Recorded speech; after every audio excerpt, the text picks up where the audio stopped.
Chapter 5 Diagon Alley. Harry woke early the next morning.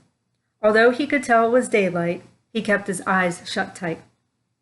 It was a dream, he told himself firmly. I dreamed a giant called Hagrid came to tell me I was going to a school for wizards. When I open my eyes, I'll be at home in my cupboard. There was suddenly a loud tapping noise. And there's Aunt Petunia knocking on the door, Harry thought, his heart sinking. But he still didn't open his eyes. It had been such a good dream. Tap, tap, tap. All right, Harry mumbled. I'm getting up. He sat up and Hagrid's heavy coat fell off him. The hut was full of sunlight. The storm was over. Hagrid himself was sleeping on the collapsed sofa, and there was an owl rapping its claw on the window, a newspaper held in its beak. Harry scrambled to his feet. So happy he felt as though a large balloon was swelling inside him. He went straight to the window and jerked it open. The owl swooped in and dropped the newspaper on top of Hagrid, who didn't wake up. The owl then fluttered on the floor and began to attack Hagrid's coat. Don't do that. Harry tried to wave the owl out of the way, but it snapped its beak fiercely at him and carried on savaging the coat. Hagrid, said Harry loudly, there's an owl. Pay him, Hagrid grunted into the sofa. What? He wants paying for delivering the paper. Look in the pockets. Hagrid's coat seemed to be made of nothing but pockets. Bunches of keys, slug pellets, balls of string, mint humbugs, tea bags. Finally, Harry pulled out a handful of strange-looking coins. Give him 5 nuts, said Hagrid sleepily. Nuts? The little bronze ones. Harry counted out 5 little bronze coins, and the owl held out its leg so he could put the money into a smaller leather pouch tied to it. Then it flew off through the open window. Hagrid yawned loudly, sat up, and stretched. Best be off, Harry. Lots to do today. Gotta get up to London and buy all your stuff for school. Harry was turning over the wizard coins and looking at them. He had just thought of something which made him feel as though the happy balloon inside him had gotten a puncture. Hagrid. Said Hagrid, who was pulling on his huge boots. I haven't got any money, and you heard Uncle Vernon last night. He won't pay for me to go and learn magic. Don't worry about that, said Hagrid, standing up and stretching his head. Do you think your parents didn't leave you with anything? But if their house was destroyed, they didn't keep their gold in the house. Nah, first stop for us is Gringotts, Wizard's Bank. Have a sausage. They're not bad cold, and I wouldn't say no to a bit of your birthday cake neither. Wizards have banks? Just the one, Gringotts, run by goblins. Harry dropped a bit of sausage he was holding. Goblins? Yeah, so you'd be mad to try and rob it, I'll tell you that. Never mess with goblins, Harry. Gringotts is the safest place in the world for anything you want to keep safe, except maybe Hogwarts. As a matter of fact, I gotta visit Gringotts anyway, for Dumbledore, Hogwarts business. Hagrid drew himself up proudly. He usually gets me to do important stuff for him, fetching you, getting things from Gringotts. Knows he can trust me, see? Got everything? Come on then. Harry followed Hagrid out onto the rock. The sky was quite clear now, and the sea gleamed in the sunlight. The boat Uncle Vernon had hired was still there, with a lot of water in the bottom after the storm. How did you get here? Harry asked, looking around for another boat. Flew, said Hagrid. Flew? Yeah, but we'll go back in this. Not supposed to use magic now I've gotcha. They settled down in the boat, Harry still staring at Hagrid, trying to imagine him flying. Seems a shame to row, though, said Hagrid, giving Harry another of his sideways looks, If I was to speed things up a bit, would you mind not mention it at Hogwarts? Of course not, said Harry, eager to see more magic. Hagrid pulled out the pink umbrella again, tapped it twice on the side of the boat, and they sped off towards land. Why would you be mad to try and rob Gringotts? Harry asked. Spells, enchantments, said Hagrid, unfolding his newspaper as he spoke. They say there's dragons guarding the high security vaults. And then you gotta find your way. Gringotts is hundreds of miles under London, see? Deep under the underground. You'd die of hunger trying to get out, even if you did manage to get your hands on something. Harry sat and thought about this while Hagrid read his newspaper, the Daily Prophet. Harry had learned from Uncle Vernon that people liked to be left alone while they did this, but it was very difficult. He had never had so many questions in his life. Ministry of Magic messing things up as usual, Hagrid muttered, turning the page. There's a Ministry of Magic? Harry asked, before he could stop himself.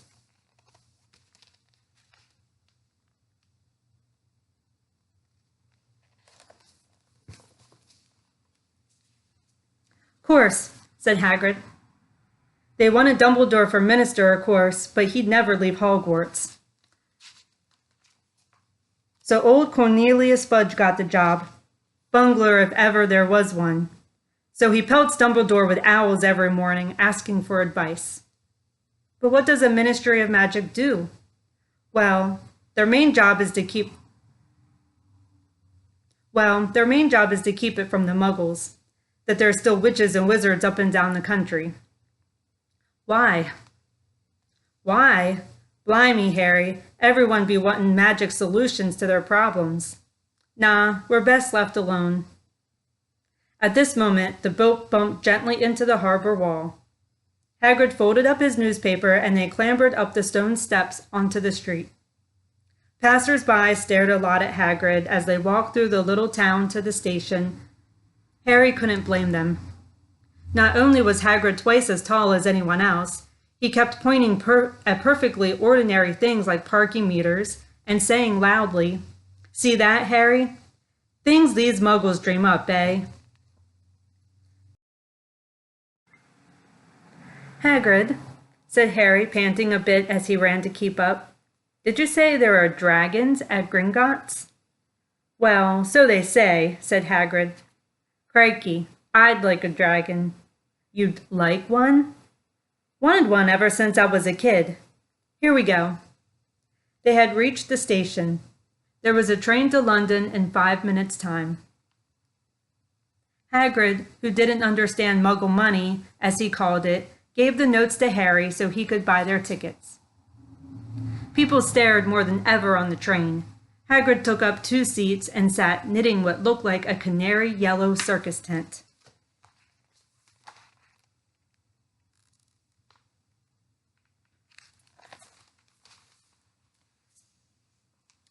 Still got your letter, Harry? He asked as he counted stitches. Harry took the parchment envelope out of his pocket. Good, said Hagrid. There's a list there of everything you need. Harry unfolded a second piece of paper. He had it noticed the night before and read, Hogwarts School of Witchcraft and Wizardry. Uniform. First-year students will require 3 sets of plain work robes, black, 1 plain pointed hat, black, for day wear, 1 pair of protective gloves, dragon hide or similar, 1 winter cloak, black, silver fastenings. Please note that all pupils' clothes should carry name tags. Set books. All students should have a copy of each of the following. The Standard Book of Spells, Grade 1 by Miranda Gottschalk. A History of Magic by Bathilda Bagshot. Magical Theory by Adalbert Waffling.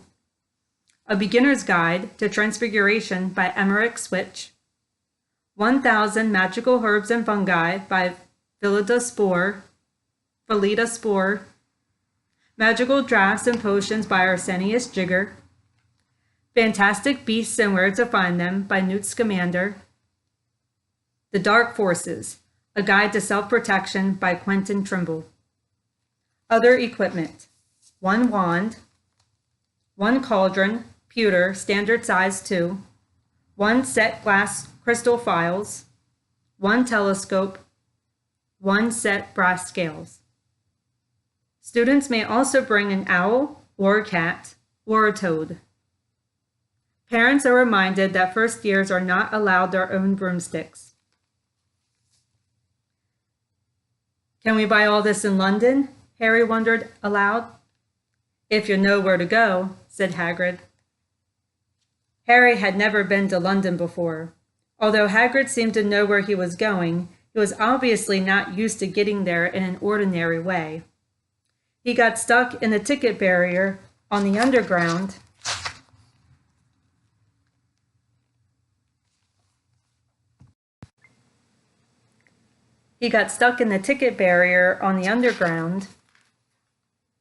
and complained loudly that the seats were too small and the trains too slow.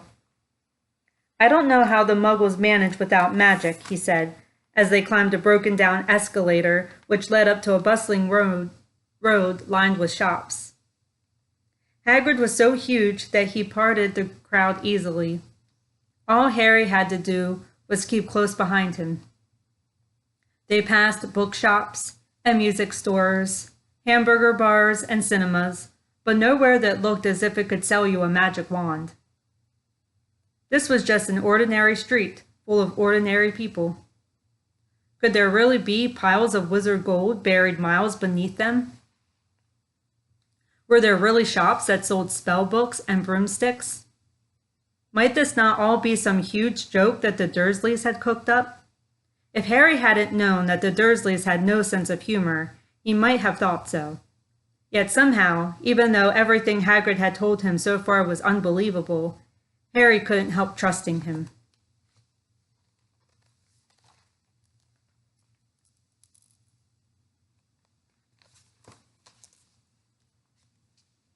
This is it, said Hagrid, coming to a halt. The Leaky Cauldron. It's a famous place. It was a tiny, grubby-looking pub. If Hagrid hadn't pointed it out, Harry wouldn't have noticed it was there. The people hurrying by didn't glance at it. Their eyes slid from the big bookshop on one side to the record shop on the other, as if they couldn't see the Leaky Cauldron at all. In fact, Harry had the most peculiar feeling that only he and Hagrid could see it. Before he could mention this, Hagrid had steered him inside. For a famous place, it was very dark and shabby. A few old women were sitting in a corner drinking tiny glasses of sherry. One of them was smoking a long pipe. A little man in a top hat was talking to the old barman, who was quite bald and looked like a gummy walnut. The low buzz of chatter stopped when they walked in. Everyone seemed to know Hagrid.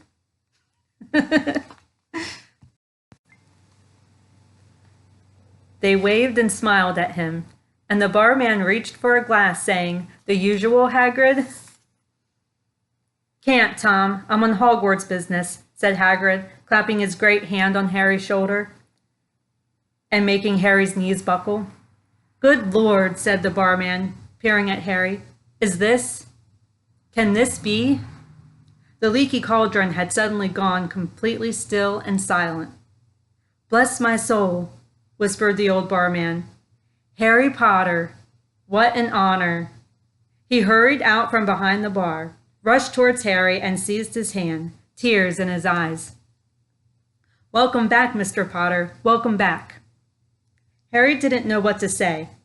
Everyone was looking at him. The old woman with the pipe was puffing on it without realizing it had gone out. Hagrid was beaming. Then there was a great scraping of chairs, and next moment, Harry found himself shaking hands with everyone in the Leaky Cauldron.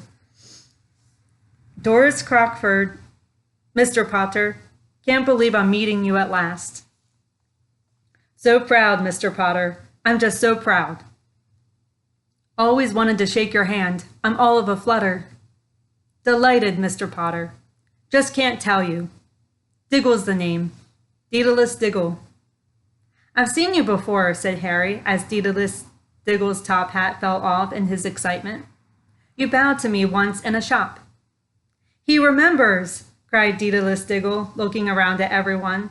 Did you hear that? He remembers me. Harry shook hands again and again.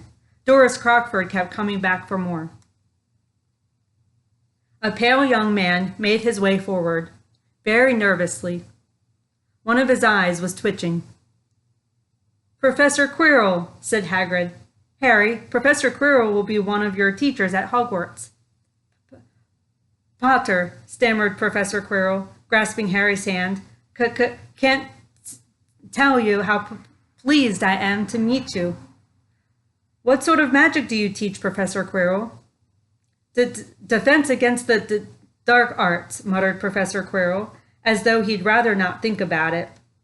Not that you need it, eh, Potter? He laughed nervously. You'll be getting all your equipment, I suppose. I've got to pick up a new book on vampires myself. He looked terrified at the very thought. But the others wouldn't let Professor Quirrell keep Harry to himself. It took almost 10 minutes to get away from them all at last. Hagrid managed to make himself heard over the babble. Must go on. Must get on. Lots to buy. Come on, Harry. Doris Crockford shook Harry's hand one last time, and Hagrid led them through the bar and out into a small walled courtyard, where there was nothing but a dustbin and a few weeds. Hagrid grinned at Harry. Told ya, didn't I? Told ya you was famous. Even Professor Quirrell was trembling to meet ya. Mind you, he's usually trembling. Is he always that nervous? Oh, yeah. Poor bloke. Brilliant mind. He was fine while he was studying out of books, but then he took a year off to get some first-hand experience. They say he met vampires in the Black Forest, and there was a nasty bit of trouble with a hag. Never been the same since. Scared of the students, scared of his own subject. Now where's me umbrella? Vampires? Hags? Harry's head was swimming. Hagrid, meanwhile, was counting bricks in the wall above the dustbin.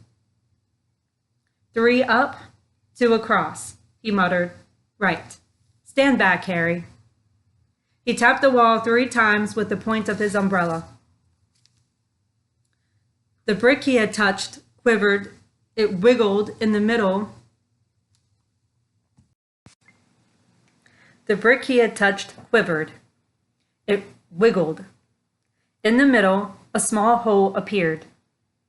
It grew wider and wider. A second later, they were facing an archway, large enough even for Hagrid. An archway onto a cobbled street which twisted and turned out of sight. Welcome, said Hagrid, to Diagon Alley.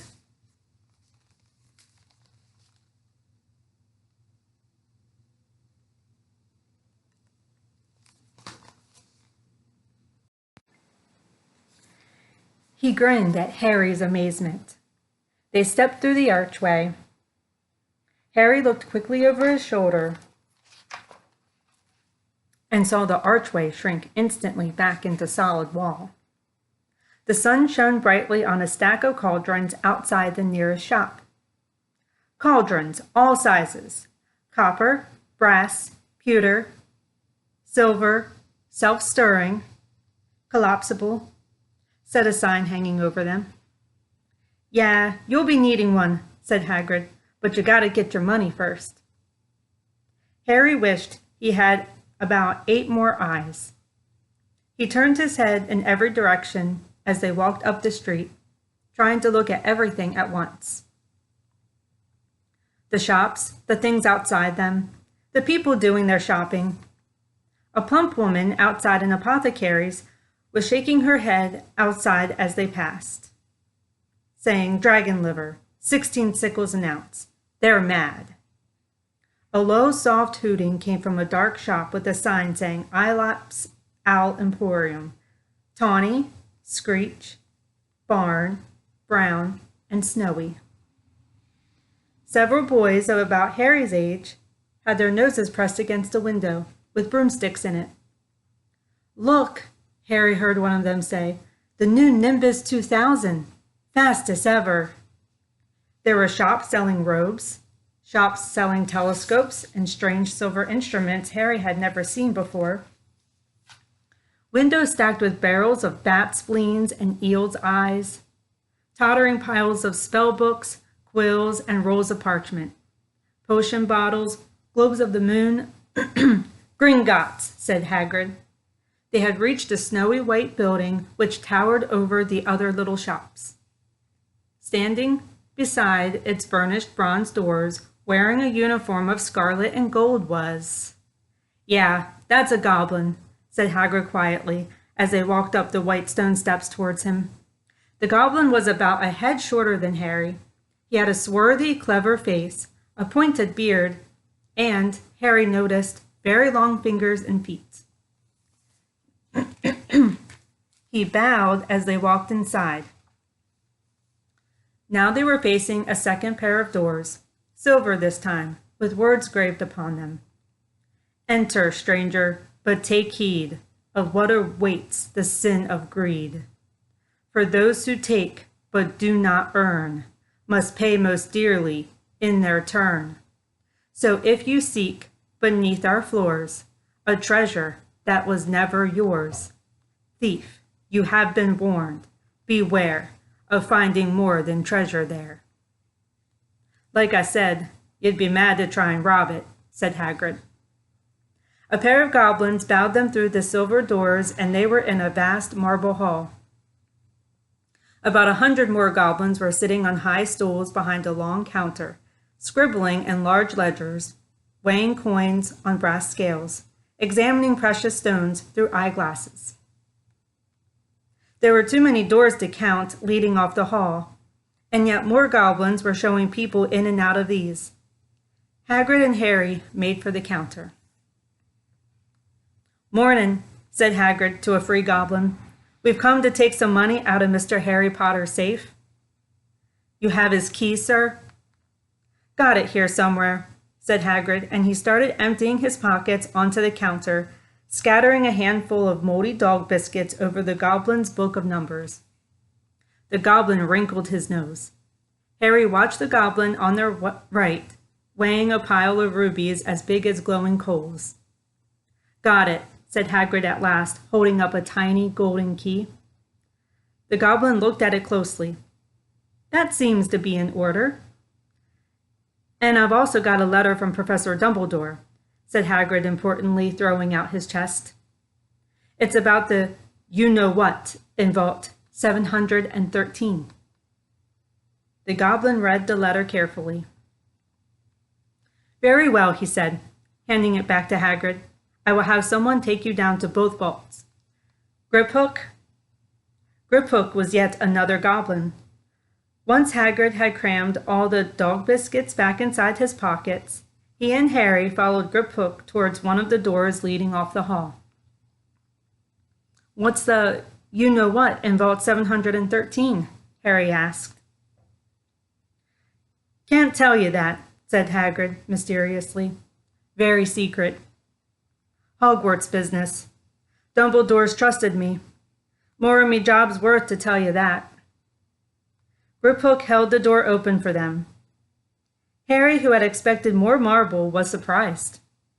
They were in a narrow stone passageway lit with flaming torches. It sloped steeply downwards, and there were little railway tracks on the floor. Griphook whistled, and a small cart came hurtling up the tracks toward them. They climbed in, Hagrid with some difficulty, and they were off.